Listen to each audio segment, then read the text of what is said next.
మహాగణాధిపతయే నమః. ఓం గురుభ్యో నమః. ఓం శ్రీమాత్రే నమః. ప్రేక్షకులకి లలితాంబిక అమ్మవారి యొక్క అనుగ్రహం పరిపూర్ణంగా కలగాలని మనస్ఫూర్తి కోరుకుంటూ మనం ఈరోజు స్వప్నశాస్త్రరీత్యా 12 రాసుల వారికి లేదా 12 లగ్నాలు తీసుకోండి. మొట్టమొదటిగా లగ్నాలు కాకుండా లగ్నం తెలియదండి నాకు రాశి మాత్రమే తెలుసు అనుకునే వారికి కూడా ఇది పనిచేస్తుంది. మనకి ఒక్కొక్క రాశికి ఎటువంటి స్వప్నం వస్తే వారికి బెనిఫిట్గా ఉంటుంది, లేనట్లయితే ఇబ్బందికరంగా ఉంటుందా, దానికి చేసుకోవాల్సిన పరిహార మార్గాలు ఏమిటి అనేటువంటి అంశాలు తెలుసుకుందాం. అయితే ఇక్కడ మొట్టమొదటిగా ఏంటంటే స్వప్నం అనేటువంటిది ఒక ఎంట్రీ పాయింట్.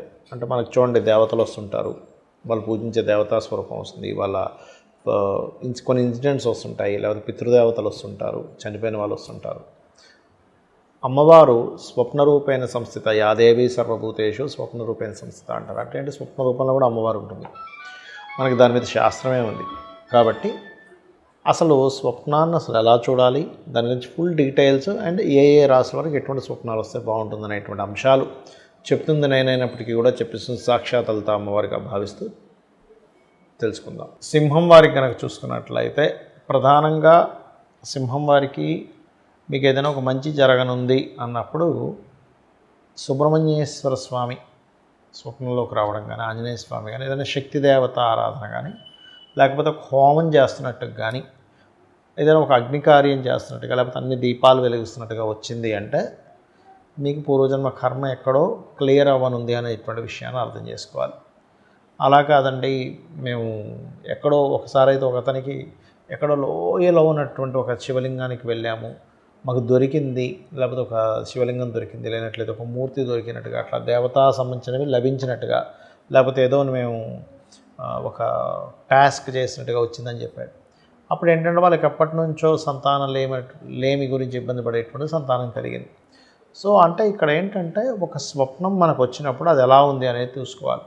అయితే సింహం వారికి కూడా పర్టికులర్గా బ్లాక్ ఆర్ బ్లూ కలర్స్లో ఉండేటువంటి ఏమైనా ఆకారాలు రావడం కానీ, ఆయిల్ కానీ, లేనట్లయితే వీళ్ళకి కొంతమంది స్త్రీలతో ఎవరితో గొడవ పడుతున్నట్టు రావడం కానీ, ఒకసారి అయితే ఒక అతనికి వాళ్ళ ఆఫీస్లోనే ఫేస్, అతను చెప్పడం ఎలా చెప్పంటే వాళ్ళ ఆఫీస్లోనే ఒక స్త్రీమూర్తి వచ్చిందని ఫేస్ కనిపించట్లేదు, ఇక్కడ వరకే కనిపిస్తుంది, బ్లర్ అయిపోయినట్టుగా ఉంది ఫేసు, ఆవిడది ఏదో గొడవ పడుతున్నట్టుగా వచ్చింది నాకు అన్నాడు. అంటే నేను అప్పుడు ఏం చెప్పానంటే, మీరు చేస్తున్నటువంటి జాబ్లో స్త్రీలతో కొంత జాగ్రత్తగా ఉండండి, కొన్ని మిస్అండర్స్టాండింగ్స్ వల్ల మీకు ఉద్యోగ సంబంధించిన విషయంలో ఇబ్బంది వస్తుంది అని చెప్పడం జరిగింది. అంటే అప్పుడు ఉన్నటువంటి ఆ స్వప్నం అదే సమయంలో వచ్చింది, దాన్ని బట్టి ఉంటుంది. అయితే నిజంగానే దాని తర్వాత చూసుకుంటే చిన్న చిన్న మిస్అండర్స్టాండింగ్స్ రావడం జరిగాయి. అప్పుడు అతను రెగ్యులర్గా గజేంద్ర మోక్షం వినడం ద్వారా అది చిన్నదాంతో పోయింది. అదే కనుక మనం అంటే ఏం లేదు, ఇక్కడ ఏంటంటే స్వప్నం అనేటువంటిది అమ్మవారు మనకి ఇచ్చేటువంటి ఒక క్లూ లాంటిది అనుకోండి, లేకపోతే ముందుగా చెప్పేటువంటి ఒక విషయం అన్నమాట. కాబట్టి సింహం వారి ఈ యొక్క విషయంలో కనుక జాగ్రత్తగా ఉండగలిగితే బాగుంటుంది. ఇంకోటి ఏంటంటే, ఇప్పుడు మరికొంతమందికి పాత అంటే శత్రువులు, అంటే కొంతమందికి ఎలా ఉంటుందంటే చాలా ఓల్డెస్ట్ శత్రువు అండి, ఒక 20 ఏళ్ళ క్రితం మా ఇద్దరికి గొడవ అటువంటి వారు వచ్చారంటారు.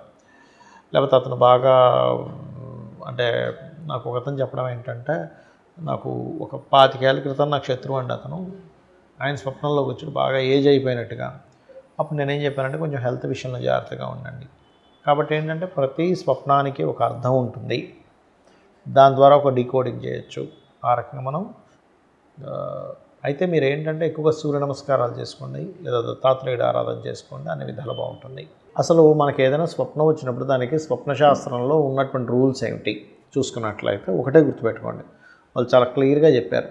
మీరు ఉదయం పూట ఏదైనా చూసిన స్వప్నంలోకి వస్తే దాన్ని లెక్కలో తీసుకోకూడదు. ఎవరితోనైనా దాని గురించే మాట్లాడారు, ఏదో ఒక పులి గురించో లేకపోతే ఒక స్నేక్స్ గురించో రకరకాల డిస్కషన్స్ ఉంటాయి, దాని గురించి చాటింగ్ చేయడమో మాట్లాడడమో చేశారు, అది స్వప్నంలోకి వచ్చినా దాన్ని తీసుకోకూడదు.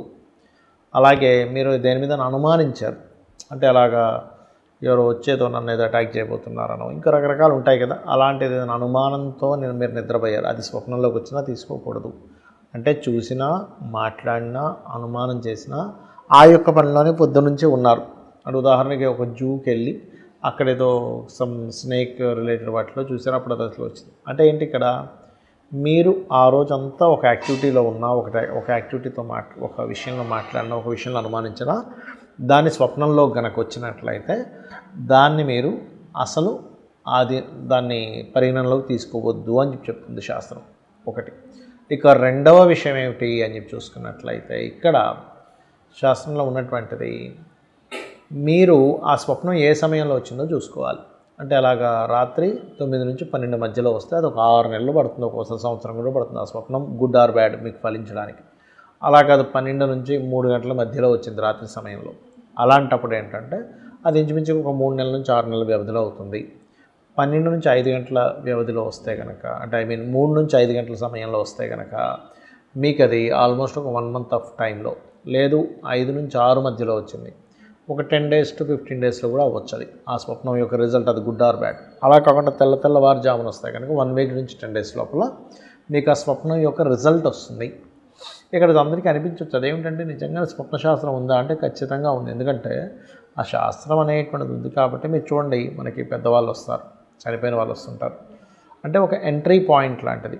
అయితే ఇక్కడ శాస్త్రంలో చెప్పింది ఏంటంటే మీకు స్వప్నం అనేటువంటిది ముందుగా ఇచ్చేటువంటి ఒక ఇండికేషన్. అయితే ఆ స్వప్నం ఎలా వచ్చిందనేది తీసుకోవాలి. ఇప్పుడు అగ్ని వస్తే మంచిది అంటాం, అంటే అది ఎలా వచ్చింది, ఊరంతా తగలబడిపోతూ వచ్చింది, ఒక ఇల్లు కాలిపోతున్నట్టు వచ్చింది, అలాగే మీకు చేతిలో ఒక చిన్న కాగడా రూపంలో వచ్చింది అగ్ని, అది చూసుకోవాలి.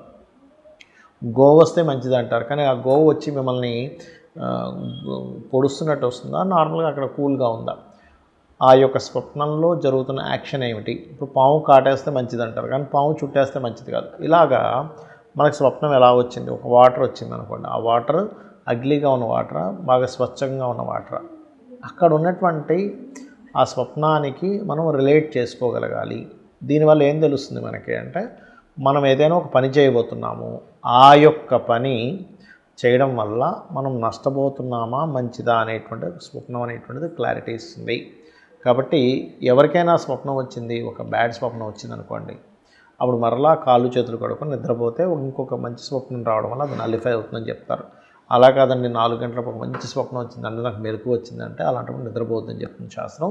చక్కగా స్నానపానాలు చేసేసుకొని దేవతారాధన చేసుకోవడం మంచిది. సరే ఎవరికైనా బ్యాడ్ స్వప్నం వచ్చింది, లేచిన వెంటనే ఎవరికి చెప్పొద్దని చెప్పింది శాస్త్రం. లేచి చక్కగా మీరు మీ యొక్క నిత్య దైనందిన జీవితంలో పూజాది కార్యక్రమాలు అవి చేసుకొని ఆలయానికి వెళ్ళి దర్శనం చేసుకుని వచ్చి ఉదయాన్నే ముందుగా మీరు గజేంద్ర మోక్ష ఘట్టం వినండి, లేదా త్రిజట స్వప్న వృత్తాంతం వినండి, లేదా రామాయణ మహాభారతాలు వినవచ్చు, ఇలాంటివి చేసుకోవచ్చు. చేసుకున్న తర్వాత మధ్యాహ్నం భోజనం చేసిన తర్వాత స్వప్నం గురించి చెప్పాలట ఎవరికైనా కూడా. కాబట్టి స్వప్నం అనేటువంటిది ఏంటంటే అది ఒక మనకు ముందుగా జరగబోయేటువంటి అంశం. మీరు చూడండి, కొన్నిసార్లు ఎవరికైనా సరే ఒక ప్రదేశంలో మనం వెళ్ళినా కూర్చున్నా, ఇది ఆల్రెడీ నాకు నా కలలో వచ్చింది, సేమ్ సిచ్యువేషన్, అందరం ఇలాగే కలిసినాం అంటుంటారు. అంటే ఏమిటి, ఆల్రెడీ స్వప్నం అనేటువంటిది ఒక రికార్డెడ్, ప్రతి ఒక్కరికి అనుభవం జరుగుతుంది. అవును, ఇంతకుముందు నాకు ఇదంతా కల్లోకి వచ్చింది అంటూ ఉంటారు. సో దీన్ని కొంతమంది మూఢనమ్మకంగా కొట్టిపడేసే వాళ్ళు ఉంటారు.